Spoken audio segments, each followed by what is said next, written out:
If you Google right now on how to be better in life and achieve a goal, you're gonna get hit with a couple different mindsets that you're supposed to have. You're gonna be told that for anything that you want to achieve in life, you're gonna have to become composed, resilient, and focused on your goals. These ideas come from ancient Stoic ideas where you would want to feel less anxious about the things that you can control and focus more on the things that are in your hand. In this video, we're going to talk about what Stoicism is, why it appeals so much to our generation, and how we have no idea what Stoicism actually is and what it preaches. So let's get started. Now, when you think about the word Stoic, you think of a person that is really calm, mentally tough, remains calm under pressure, does not lose their control, is not too emotional, right? That's what you think of when you think of a Stoic person. A lot of business people, people who work under high pressure environments, often want to be really stoic, and they preach being stoic in situations like this. Why is Stoicism the most renowned philosophy in our generation? Our lives right now are really stressed, chaotic, and fast paced. Everything's quick, there's so much happening around you, everybody's trying to compete, and to really have some control in situations like this and be calm, you're taught to be resilient and mentally tough. To not emotionally break down in situations like this is what makes you overcome and actually stand up in the face of adversity. Our world is extremely emotionally charged right now, and Stoicism teaches us to be more balanced, have more rational thinking, and self discipline. Now, everywhere you go, whether it's some blog, social media post, podcast, anybody that's talking about building wealth or a business or something in life is going to ask you to follow all these Stoic principles. Do not be a loser. In books, podcasts, every self help book and every self help creator is going to focus on and teach you how to be more stoic and how Stoic principles are the ones that you need to follow through. Popular figures and people who have achieved things in life, they always promote Stoicism as it was something that led them to be in that position because they were in control of their own emotions. So, all in all, Stoicism seems like a mindset that can really help us get out of the slump and really channel in whatever qualities we have and not lose our best qualities in the face of adversity or in really high pressure, chaotic situations. But in recent years, Stoicism has become this whole attitude of not showing emotions and how emotions equal not good or emotions equal no success. Any video talking about how to conquer everything in world is going to ask you to not give into your emotions, to not be persuaded by your emotions, to not be influenced by your emotions. But the truth is that that is not what Stoicism is all about.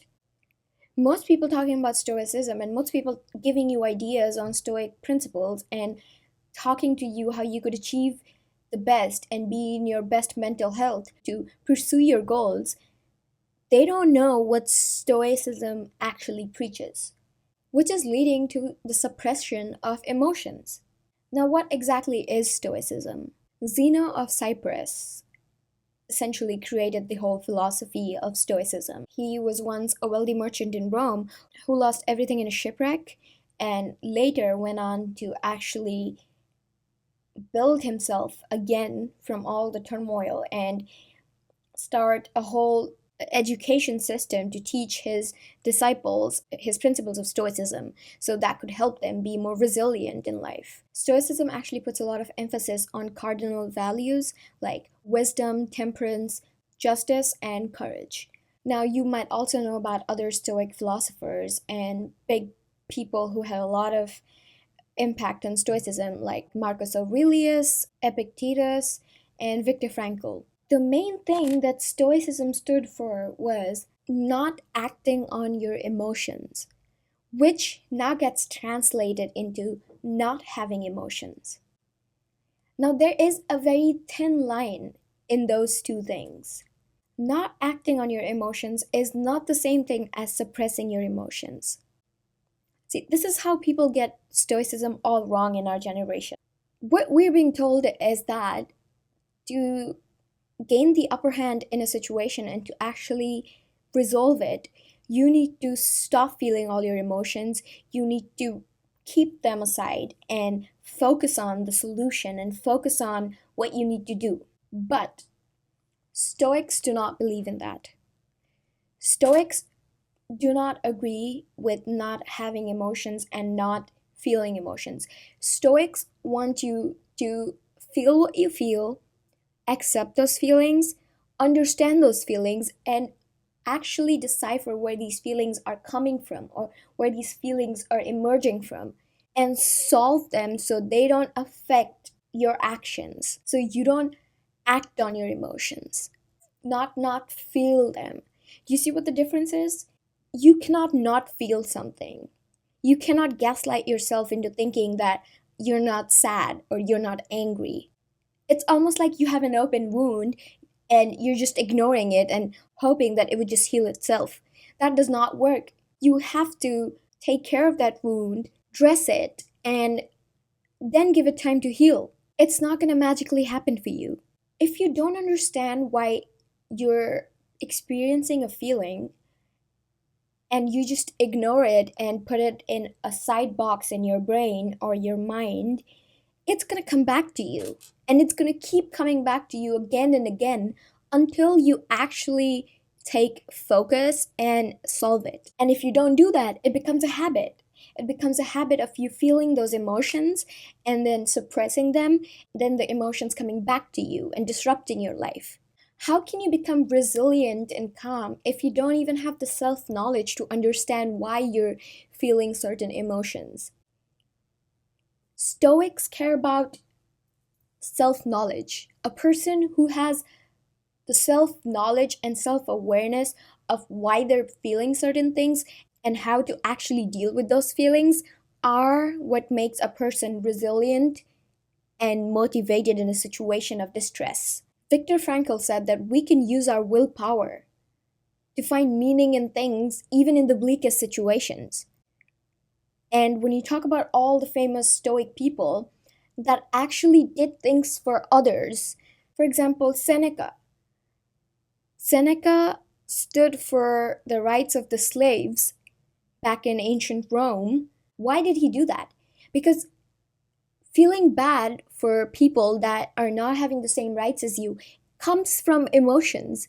Now, you cannot tell me that Seneca had no emotions or he was emotionless, because if you were emotionless, you wouldn't have that guilt or you wouldn't feel bad for others. That is an emotion. Feeling bad for others is an emotion. So, suppressing your emotions is not going to gain you anything. It's going to make you worse. Now, when you ignore your emotions for a really long time, there comes a point when you become really lonely, because excessive self reliance seems to be one of the main core ideas of Stoicism, the wrong Stoicism, where you cannot take help or you cannot depend on other emotional connections, which is completely wrong. You need supportive relationships to get further in life. You cannot handle all your emotions by yourself, it's not practical. And as I said, one of the cardinal virtues of Stoicism is justice. Now, how are you going to use that or work on it when you don't even have any empathy for others? This modern Stoicism can teach people to really be indifferent to their emotions and struggles, which manifests into how you see other people's emotions and struggles too. If you don't care about your own struggles and your own mental breakdowns, what makes you think you're gonna care about the same thing when other people go through the same thing? You're gonna tell them that, hey, I suppress my emotions, so why can't you suppress your emotions too? So you have no empathy left in you. And then it leads you to this path of perfectionism and self-criticism, which gets you more deep into the whole of the negative cycle of where you face a situation, you don't know how to solve it, you sweep it under the rug, and then it comes back again, and then you do the same thing, and you end up depressed and stressed more than ever. Ancient Stoicism did not encourage passivity. The modern meaning has changed so much that you misunderstand acceptance as resignation. Stoicism would teach us to actually understand that not everything is in our control and everything has a cause and effect. So if you can't change something, try to adapt to it. Try to accept it and work with that. But what it has been twisted into is that when you see that you can't control something, just forget about it. This rigid thinking about the world and that is so black and white is not doing good for anybody. In conclusion, Stoicism, when it's understood and practiced correctly, can give us a lot of mental strength, right? It is all about personal growth. But when it's taken to unhealthy extremes where you don't even know what the line between stoicism and isolation is, that's when it becomes a problem. So, to first understand it, you need to go and study what actual Stoics talked about because they fought for things because they had the emotions in the first place that made them feel bad and caused them to choose a cause to fight for. What makes you think that you ignoring your feelings is gonna magically rid you of all those bad feelings? The same situation is gonna come to you again and bite you in the ass. That's what's gonna happen. First, you need to learn about the first Stoic philosophers of the world, from Greece and Rome, and understand why they became Stoic in the first place. To deal with traumatic experiences where Marcus Aurelius lost so many of his children and he was in extreme grief. And to deal with that grief also while actually fighting wars is not an easy thing. He did not just pretend that he didn't feel any pain.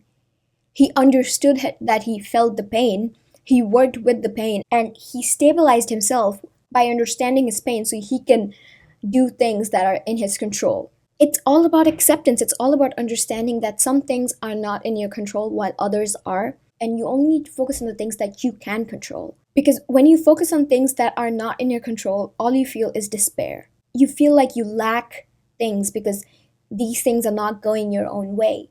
But to understand that things might not go according to you and your wishes is okay. It gives you less fear in the face of adversity. When you're in a situation where you don't know what's going to happen, being a stoic gives you that feeling that, hey, I can control this. So what else can I do right now? And I need to be calm because I can't help it. Why do we get stressed and why do we have no idea what to do?